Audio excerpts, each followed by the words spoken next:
اعوذ باللہ من الشیطان الرجیم بسم اللہ الرحمن الرحیم الحمدللہ والصلاة والسلام علی رسول اللہ وبعد۔ السلام علیکم ورحمۃ اللہ وبرکاتہ۔ ناظرین، میں حکیم محمد عبدالجلیل حیدرآباد تلنگانہ انڈیا سے آپ سے مخاطب ہوں۔ آج میں بہت خوش ہوں اس بات سے کہ اللہ نے مجھے اتنی توفیق اور اتنا علم عطا کیا۔ میں جتنی اللہ کی تعریف کروں بہت کم ہے۔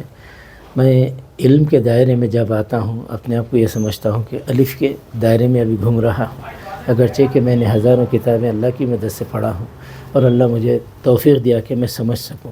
اس سب اللہ کی طرف سے ہے، اور رسول اللہ صلی اللہ علیہ وسلم پہ کروڑوں درود و سلام ہوں جن کی امت میں ہم کو اللہ نے پیدا کیا۔ میں بہت شکر گزار ہوں اللہ کا۔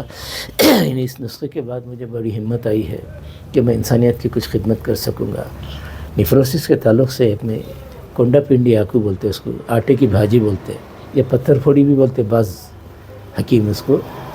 اب سنگلاخ مقامات پر، پتھریلے مقامات پر، پہاڑ کی ڈھلانوں میں ایسی جگہ ہوتا ہے، یا مرم کی زمین ہونا اس کو اسی جگہ ہوتا ہے، کوئی اور جگہ بھی ہو سکتا ہے۔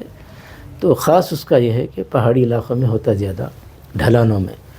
تو یہ بعض لوگ مجھ سے مطالبہ کر رہے تھے کہ مزید اور کوئی دوا ہے تو آپ بتائیے۔ یہ ہم خود بنائیں اللہ کے کرم سے۔ اس کی خوبی ہے، گردے میں جو چھنی ہوتی کبھی وہ خراب ہوتی، کبھی گردے کا جرم جو ہوتا وہ خراب ہوتا، کبھی اس میں سوجن آ جاتی، کبھی اس میں جلن آتی، انفلیمیشن۔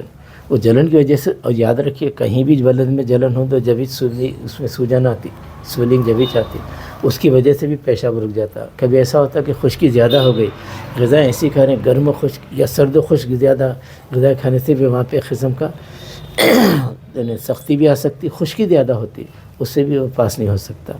تو گردے میں اتنی قوت نہیں ہوتی کہ وہ پیشاب کو ڈھکل سکے۔ تو یہ جو دوائیں اس کے اندر ہیں، اللہ تعالیٰ ان حکیموں کی خبروں کو نور سے بھر دے، اور بھی نور سے بھر دے، اور بھی نور سے بھر دے۔ یہ ان کی ہی کاوشیں ہیں، میں صرف ان کی ترجمانی اب تک کر رہا ہوں اور آپ کی خدمت کر رہا ہوں۔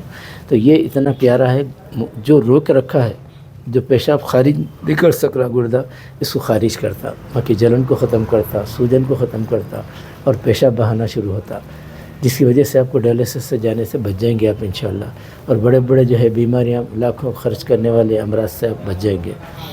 تو یہ اس کا ایک انٹرویو، جن کے گردے بالکل ٹوٹلی ناکارہ ہو گئے تھے، یوٹیوب میں میرا قریباً 1 سال پرانا انٹرویو ہے، وہ محبوب صاحب کا آپ دیکھ لے سکتے ہیں۔ ان کو میں 4-5 سال سے دوا دے رہا ہوں، آج تک ان کو نہ بلیڈیوریا ہوا نہ یوریمیا ہوا۔ وہ اللہ کے کرم سے ان کا پیشاب برابر آتا، ہر چیز اچھی ہے ان کی۔ یہ اللہ کا بہت بڑا کرم ہے کہ مجھ جیسے ناچیز سے اللہ نے بڑی بڑی خدمتیں لے رہا ہے، اور جس کسی کو بھی ضرورت ہو وہ ہم سے رجوع کریں، لیکن خاص طور سے گردے کے اوپر جو چیز نثر ڈالتی برے اس سے بچنے کی کوشش کریں، غذاؤں پہ کنٹرول کریں۔ سب تعریف ہے اللہ ہی کو سزاوار ہے۔ الحمدللہ رب العالمین۔